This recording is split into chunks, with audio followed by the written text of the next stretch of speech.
2 Samuel, capítulo 12. O texto diz assim, ó: O Senhor enviou Natã a Davi. Chegando Natã a Davi, disse-lhe: Havia numa cidade 2 homens, um rico e outro pobre. Então, Natã chega diante de Davi e vai começar a ilustrar, contar uma história. Tinham 2 homens em uma cidade, um rico e outro pobre. Tinha o rico ovelhas e gado em grande número. Só para a gente estar junto aqui, eu vou ser breve, tá? Repete comigo aí: em grande número. Aí ele segue dizendo: mas o pobre não tinha coisa nenhuma, senão uma cordeirinha, que comprara e criara, e que em sua casa crescera, junto com seus filhos, comia do seu bocado e do seu copo bebia, dormia nos seus braços e a tinha como filha. Então ele está ilustrando aqui, a gente vai seguir a leitura, mas só para trazer o entendimento, ele traz a ilustração de 2 homens, um homem rico, um homem pobre. Um tinha muito gado, e aí essa questão, quando a gente pensa na ideia de muito gado, você pode enxergar como posse financeira mesmo, até porque na época se calculava a posse, o bem, o patrimônio, era uma das formas, o gado, uma forma de se medir patrimônio. Então está mostrando como, para aquele homem rico que tinha muitas ovelhas, que tinha muito gado, que ele tinha um grande patrimônio. Só que isso vai falar de um relacionamento financeiro. O outro, que era pobre, você vai ver que ela comia da comida dele, bebia do copo dele, cresceu dentro de casa junto com os filhos, já sai dessa esfera de patrimônio, algo financeiro, e começa a falar de algo que tem um relacionamento emocional, uma proximidade ali, um animal doméstico, que você não vai enxergar como moeda. É isso que eu quero trazer. Enxerga como animal doméstico. Talvez você já teve experiência. Eu posso voltar anos na minha vida e lembrar quando era jovem, gostava muito de cachorro, e eu tive um cachorro e criei aquele cachorro até o momento que fugiu. Ele fugiu, desapareceu, e depois veio a notícia que encontraram ele atropelado, E era um jovem ainda, e não sei se você passou por isso ou não, e como que você enxerga isso aí. Mas, meu irmão, para mim na época foi uma dor, mas porque tinha uma espécie de ligação assim emocional, Não era algo financeiro, não apontava para a moeda, E Natã está ilustrando isso para Davi. Esse que era pobre, ele só tinha uma, e essa cresceu com os filhos dele, dentro de casa. Ou seja, a criançada brincava, coloca nome, e corre para lá e para cá, e faz aquela bagunça. Dormia todo mundo junto, cordeirinha estava lá, comia da comida, bebia do copo.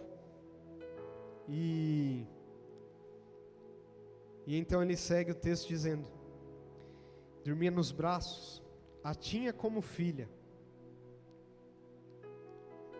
Aí ele diz: vindo um viajante ao homem rico, não quis este tomar das suas ovelhas e do gado para dar de comer ao viajante. Tinha muito, mas ele não quis mexer naquilo que ele tinha. Não tinha essa ligação emocional, mas ele não quis mexer naquilo que ele tinha. Era muitas vezes uma no meio de uma multidão que apontava para algo, monetário, financeiro, patrimonial, mas ainda assim não quis mexer naquilo que ele tinha, naquilo que ele possuía. E aí Natã segue contando a história. E então chegava esse viajante, ele não quis tomar das suas ovelhas para dar de comer ao viajante, mas tomou a cordeirinha do homem pobre.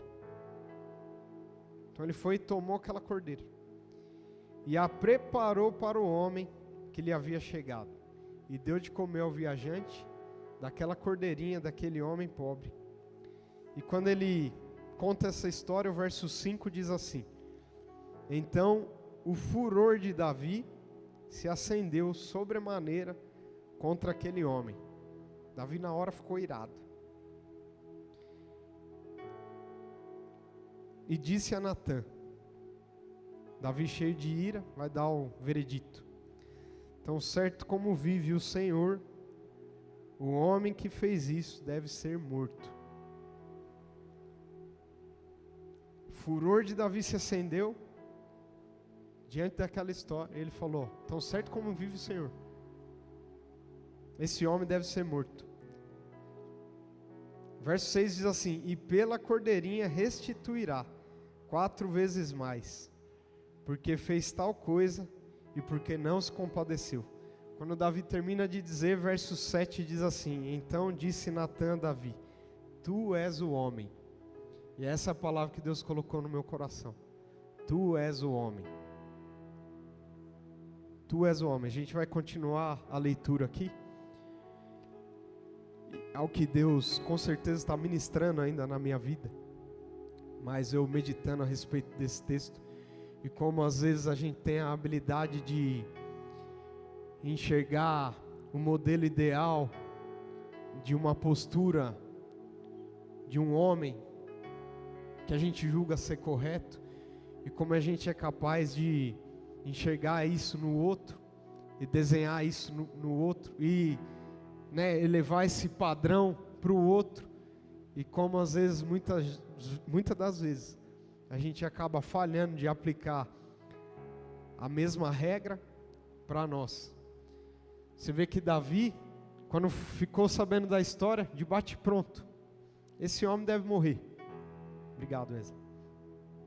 Deve ser morto. E deve restituir 4 vezes mais pela cordeirinha. Quando ele falou, o profeta falou, esse homem é você. Tu é o homem. Interessante que, dentre muitas coisas que esse texto pode nos ensinar, é que a gente pode não se enxergar como o homem que a gente imagina que nós sejamos. Consegue entender isso aqui, não? Davi tinha uma visão a respeito dele que era diferente da que realmente era. Ele tinha uma visão a respeito dele que se movia, a forma de agir, de pensar, que era diferente daquilo que realmente era. Por isso que quando ele dá o veredito ali, ele dá a sentença, porque Davi ali é rei, e o que ele fala de fato acontece. Não é alguém que está simplesmente dando uma opinião, mas ele está diante de uma história que até então é real, e ele como rei dá o veredito. Só que quando ele libera essa palavra, vem então o profeta e fala assim, esse homem é você. E eu me vejo, meu irmão, desde mais jovem, é incrível quando, muitas vezes quando eu fui para a palavra, para as escrituras, para a Bíblia, para a palavra de Deus, e eu folheando e aprendendo a respeito daquilo que Deus espera de um homem, a postura de um marido, postura de um pai, postura de um filho, postura de até mesmo um patrão, postura até mesmo de um funcionário, de um servo. A Bíblia fala sobre tudo isso. Uma das cartas, por exemplo, de Paulo, a carta aos Efésios, vai falar muito sobre isso. A carta de Paulo a Timóteo vai falar muito sobre isso, muita instrução. E é interessante que como eu, diante das Escrituras, derramava lágrimas dos olhos, porque eu estava diante de um espelho que mostrava para mim um homem diferente daquilo que eu achava que eu era, mas estava me apontando para um homem que Deus esperava que eu me tornasse. E essa é a minha oração hoje aqui para nós, que nós possamos cada dia mais enxergar o tipo de homem que Deus espera que nós sejamos, porque o nosso maior modelo é Jesus Cristo. O mundo vai pregar o que é masculinidade hoje. E eu posso te garantir que diante de muitas coisas que o mundo está pregando e ensinando e querendo estipular como padrão, é diferente do que a Bíblia diz.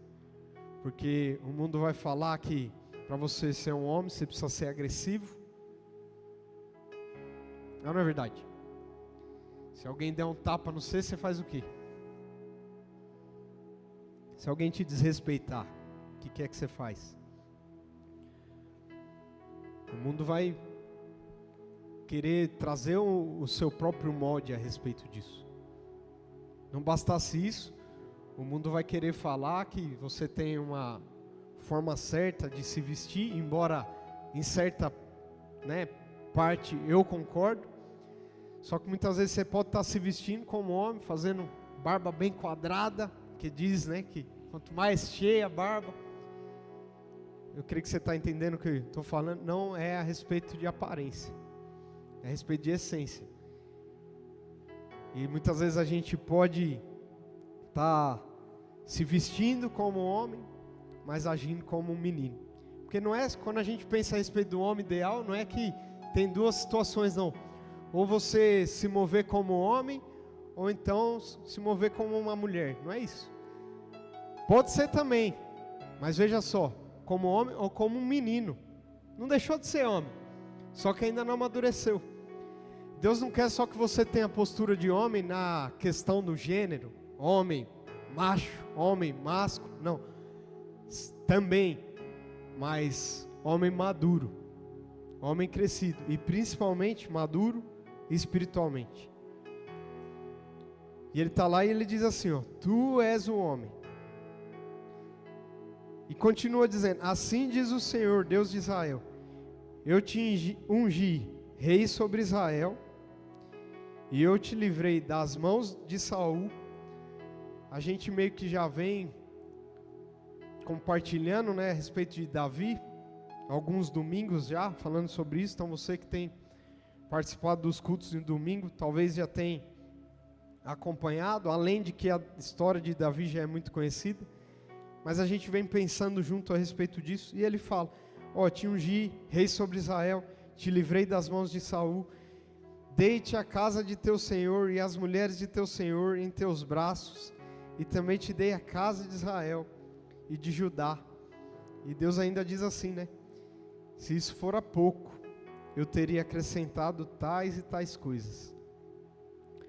Porque, pois, desprezaste a palavra do Senhor, fazendo o que era mal perante Ele. Aí ele diz, e aí o porquê da história, isso está relatado ali no capítulo anterior, capítulo 11, mas aqui vem um breve resumo para a gente entender o que Davi fez. Ele fala, a Urias o Eteu, feriste a espada, e a sua mulher tomaste por mulher, depois de o matar com a espada dos filhos de Amon. Agora, pois, não se apartará a espada jamais da tua casa, porquanto me desprezaste e tomaste a mulher de Urias, o Eteu, para ser tua mulher.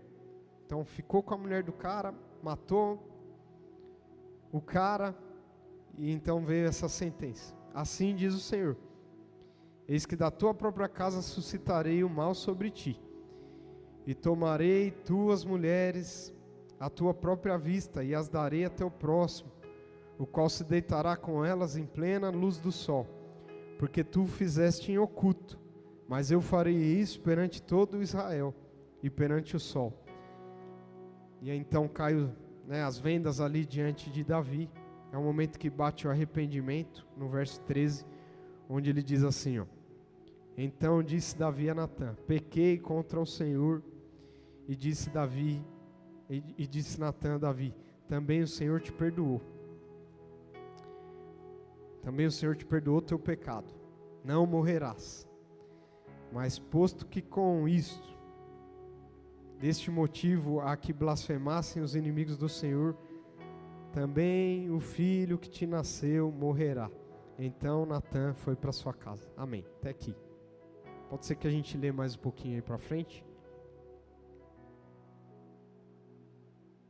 Então ele traz ali a história, aquela parábola. Davi libera a sentença, ele é corrigido, confrontado, esse homem é você, traz diante dele o erro. E aqui tem um ponto interessante, é que se você for pegar os próximos reis, depois de Davi ainda reina Salomão. Salomão reina por um período de paz, então ele não teve conflito. Até uma forma de você entender aquela questão dele possuir 1000 mulheres, né? São 700 esposas, 300 concubinas. E o fato de muito desses casamentos eram aliança política. E por isso que não tinha guerra contra, né, as nações vizinhas. Porque era um interesse. Muito mais fácil você negociar com sogro e genro do que entre reis, né? E muito mais fácil, embora possa ter um conflito, mas você viver em paz entre sogro e genro, entre família, do que entre reis. Então, muito dos casamentos que se deu foi por interesse de manter a paz, né? E ter uma negociação mais tranquila, oferecer aquilo que pode, para então receber aquilo que deseja. Então, muitos dos casamentos eram interesse político. Mas Salomão ainda reina, um período de paz. Mas de Salomão para frente, é o momento em que é dividido o reino do norte, reino do sul. Ali começa, né, uma rebelião. Enfim, e dali para frente, a gente vê muita guerra, muito conflito, muita desordem, muita bagunça, muita traição, né? E muito cumprimento da palavra, né, que Deus havia liberado sobre Davi. Só que eu quero dizer que é o seguinte: esses reis que viveram nesse período, depois de Salomão, sempre que eram confrontados por profetas, eles mandavam matar, eles perseguiam, eles prendiam, não tinham espaço para confronto. Nenhum rei permitia ser confrontado. Já Davi agiu diferente de todos os reis que vão futuramente reinar e governar. Quando eram confrontados, utilizavam do poder para botar na prisão, para mandar perseguir, para mandar matar.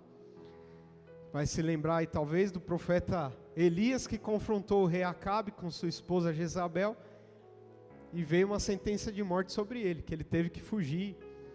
É uma das situações, mas nenhum rei tinha esse espaço de confronto. E Davi nos ensina aqui, porque ele, embora era o rei e ocupava esse trono, esse lugar, né, de poder, autoridade, ele não perdeu a humildade.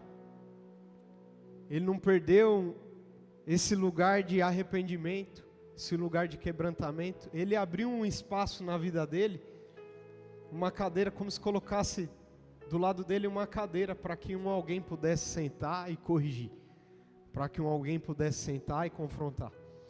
Então, se tem algo que eu aprendo aqui com Davi, meu irmão, embora Deus possa nos colocar diante de situações onde a gente vai exercer autoridade, onde a gente vai ter governo, né? Onde a gente vai ter prestígio, Deus fala ao nosso coração: mantenha seu coração humilde e aberto à correção. Das características do homem maduro é aberto a ser corrigido. Você vê que quando uma criança, você corrige ela, o que ela faz? Esperneia, chora, grita, sai correndo. Agora imagina uma criança de 30 anos fazendo isso, de 40. Não é verdade? Não faz sentido. Só que Davi, mesmo já sendo esse homem maduro, que chegou nesse nível, que está ocupando, está reinando sobre Israel, que tem autoridade, ele tinha um espaço para ser corrigido. Você só vai amadurecer em áreas na sua vida onde você abrir espaço para que homens que possam falar o seu coração, né? Talvez seja o líder de célula, o líder do ministério, talvez seja o pastor, talvez nem seja na igreja, talvez seja seu pai, talvez seja seu irmão, talvez seja um tio que você tem, né, um apreço, um carinho, um respeito, um amigo, desde que siga princípios bíblicos, que caminha, né, debaixo de uma vida, debaixo de todo o princípio de Deus, abra espaço para trazer correção, porque muitas vezes a gente olha para nós de uma forma diferente de que a gente é, que é o que Davi fazia. Precisou ouvir o profeta e falar: você é esse homem que você julga, esse homem que você se enfurece, esse homem que você não aceita a postura dele, a conduta, esse homem é você. E muitas vezes pode ser eu na minha vida, pode ser eu esse homem lá na minha casa, pode ser eu esse homem aqui dentro da igreja, Pode ser esse homem em tantos lugares. E eu não sei, preciso de um espaço para correção. Preciso de um espaço para confronto. É uma das lições que a gente aprende com Davi. Só que é interessante que quando Davi tem um entendimento ali, e se viu diante desse espelho, que pôde se enxergar, que enxergou seu erro, que teve a dimensão da atitude dele, a Bíblia diz que na hora ele não titubeou. Ele fala assim, pequei contra o Senhor. Bateu arrependimento na hora. Eu vou ser breve, tá? Fica tranquilo. Mas tá conseguindo acompanhar? Tá pegando. Pequei contra o Senhor. De pronto, meu irmão. De pronto. Olha a resposta. Verso 13. Disse Natã a Davi: também o Senhor te perdoou.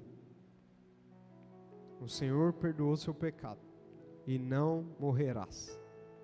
Porque diante dessa postura de Davi, adultério, assassinato, o que a lei dizia? Deve ser apedrejado até a morte. A lei de Moisés dizia isso, e deveria ser exercido sobre a vida de Davi. Mas quando ele se arrependeu, Deus falou: você também foi perdoado, e você não vai morrer. A lei não vai vir pesar sobre você, Deus dando livramento diante do erro. E muitas vezes, como homens, nós vamos errar. Assim como Davi errou, eu erro. Com certeza você erra. E não importa qual seja o erro. Alguns mais graves, outros menores. Que a Bíblia nos ensina, o erro de Davi, meu irmão, pesado. Mas importa é a postura que você vai ter diante disso. Davi corrigiu. Como eu gosto de falar, ele não é um modelo de um homem que erra. É um modelo de homem que se conserta quando erra. E é o que Deus espera de nós, mais uma lição. Errar é natural, errar vai acontecer, mas se corrige, evita futuros erros, ajusta, evolui, cresce, aprimora. Davi se arrependeu, e diante do arrependimento, Deus falou assim: você está perdoado, você não vai morrer, só que tem a consequência. Está lá no final do verso 14. O filho que te nasceu morrerá. Então você está perdoado, mas o filho vai morrer. E aí segue dizendo, a gente lê mais alguns versículos, e aí eu chego no ponto que eu quero compartilhar com você nessa noite. O texto diz assim, e o Senhor feriu a criança.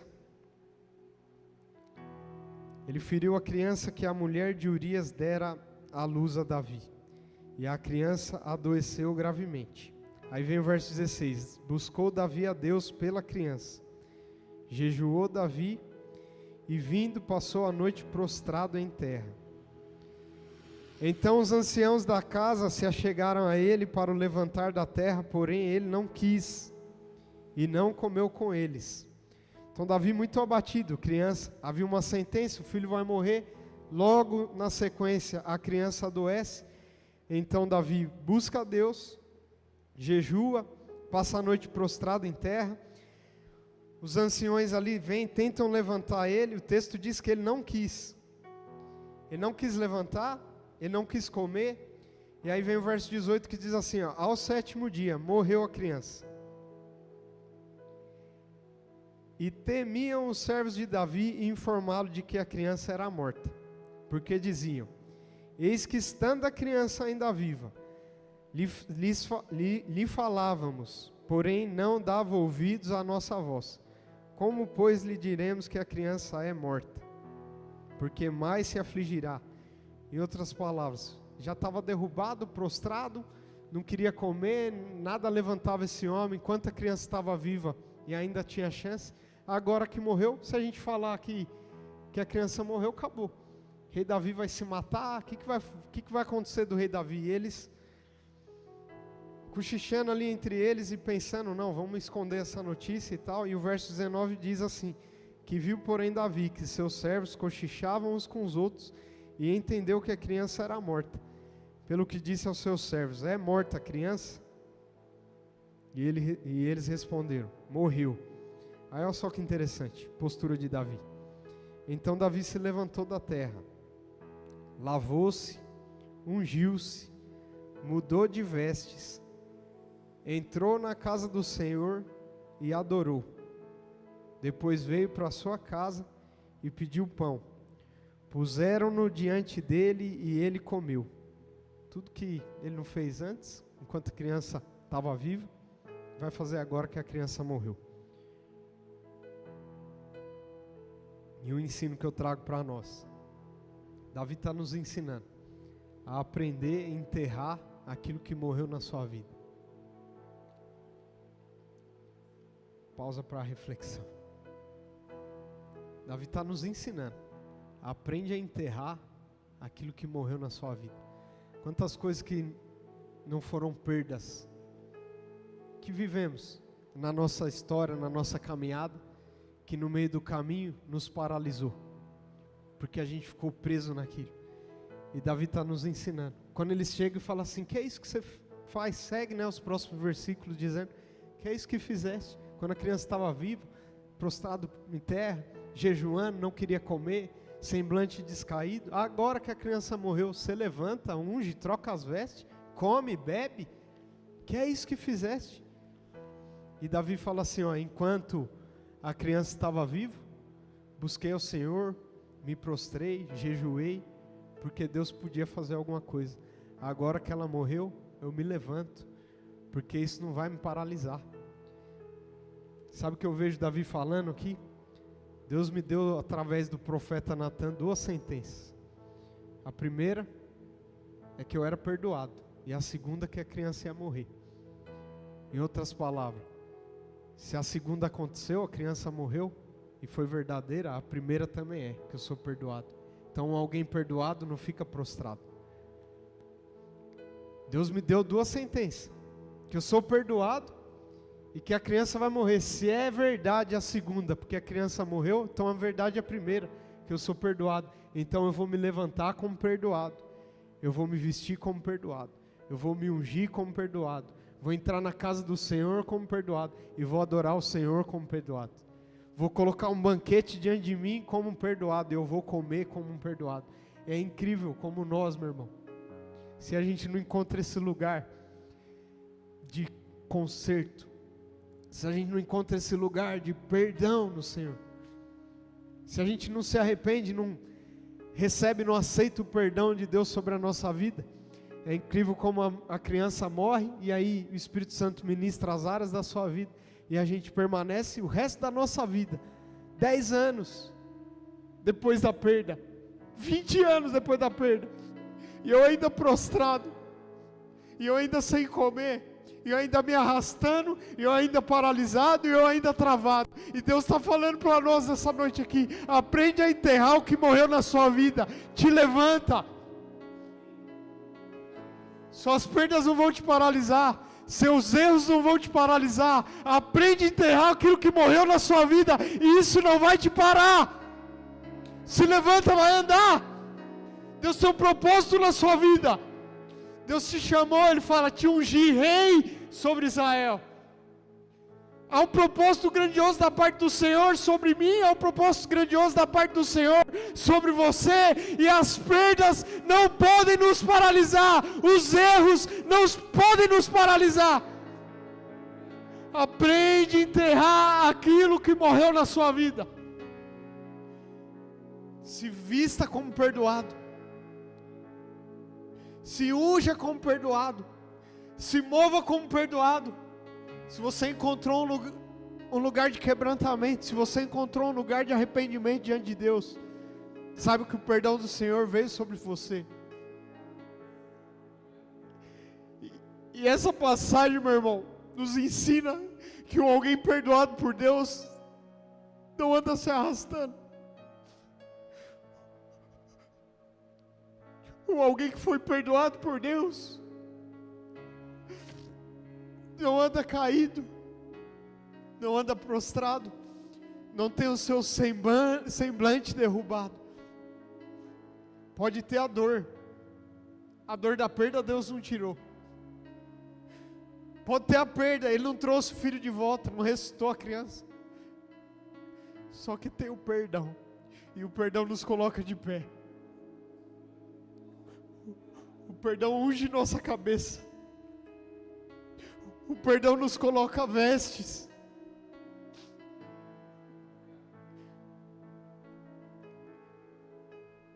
Você é perdoado por Deus, meu irmão. O que você fez lá atrás, ficou lá atrás. O erro que aconteceu lá atrás, ficou lá atrás. A perda que teve no meio do caminho, ficou no meio do caminho. O perdão de Deus te encontra, a graça do Senhor te abraça, e Ele te diz: eu te ungi rei sobre Israel. Tem um propósito. Não para, não fica no meio do caminho. Aprende a enterrar aquilo que morreu na sua vida. Davi se levanta, se unge, troca as vestes, adora ao Senhor, come o banquete. E muitos perguntam: que é isso? Que é isso que fizeste?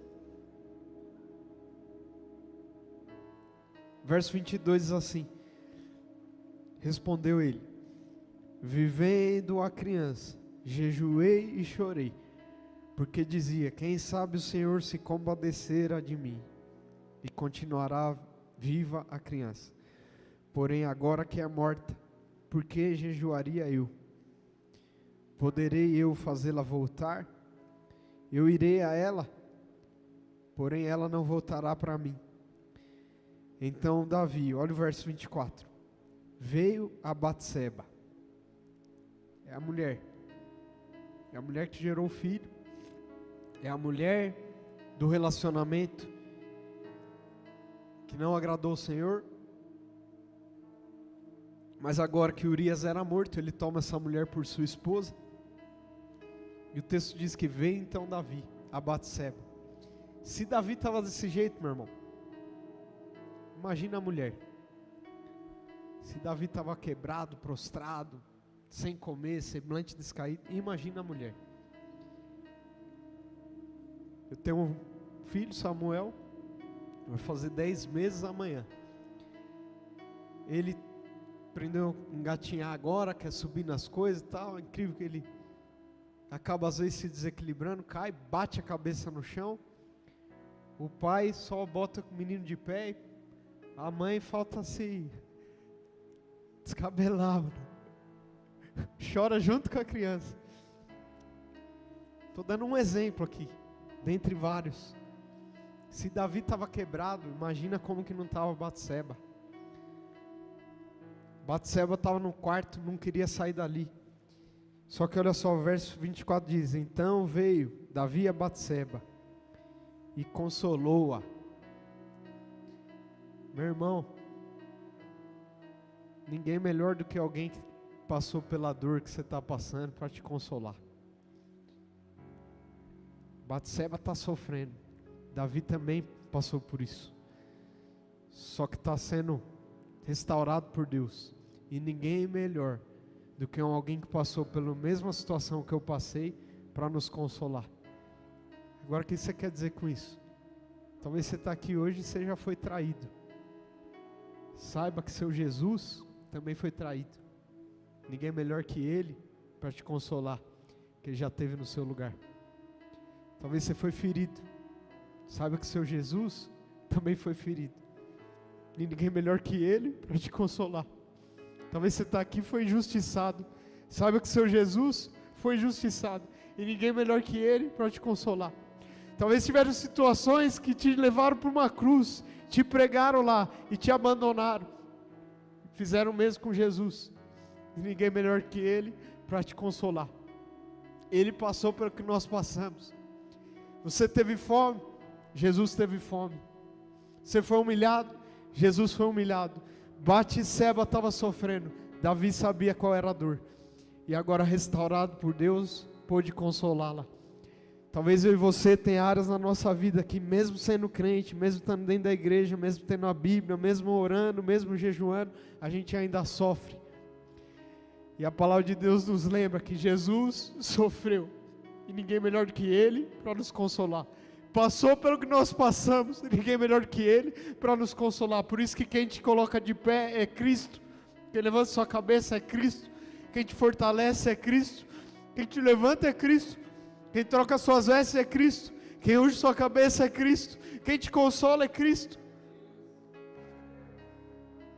E é por isso que muitas vezes a gente vai buscar consolo em conselhos de alguns, de amigos, e a gente ouve, às vezes fala no nosso coração, chega para casa, em casa não muda nada.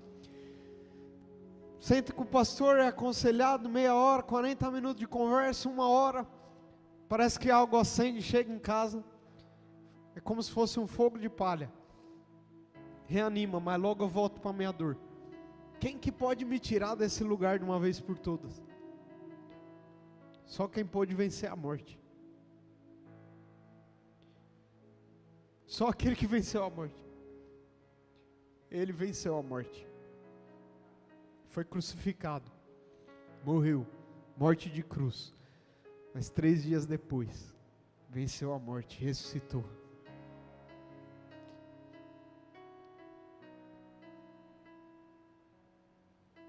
Tudo que nós precisamos, nos aproximar de Jesus.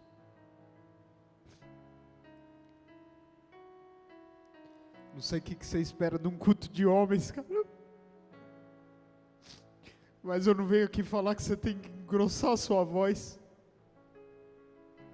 Não venho aqui falar que você tem que deixar a barba crescer. Ou ter um tipo de carro, porque as pessoas falam que dependendo do tipo de carro, você chega com visão de masculinidade. Não sei o que você espera ouvir num culto de homens. O que eu tenho para te falar é o seguinte: se aproxima de Jesus Cristo, se prostra diante dele, busca ter um relacionamento com ele, e você vai ver, meu irmão, esse homem te colocar de pé, que ele morreu 2000 anos atrás, mas ressuscitou, está vivo ainda hoje. Ele está aqui nessa noite, ele está aqui e se faz presente. Vai te transformar um homem melhor, vai te transformar um marido melhor, um pai melhor, um filho melhor, um líder melhor, um empresário melhor, um funcionário melhor. Tudo o que nós precisamos é do relacionamento com o Senhor Jesus Cristo. E aqui eu fecho essa reflexão nessa noite, dizendo que Davi consolou Batseba, e que nessa noite você possa ser consolado por Jesus, consolado pela palavra, mas não para por aí. Consolou-a e se deitou com ela, e teve ela um filho, a quem Davi deu o nome de Salomão, e o Senhor o amou. E olha só, enquanto Davi e Batseba que estavam ali diante daquela dor, daquela perda, daquela sentença, poderia pensar, é o fim, acabou para nós, né? Olha que desgraça que a gente está vivendo.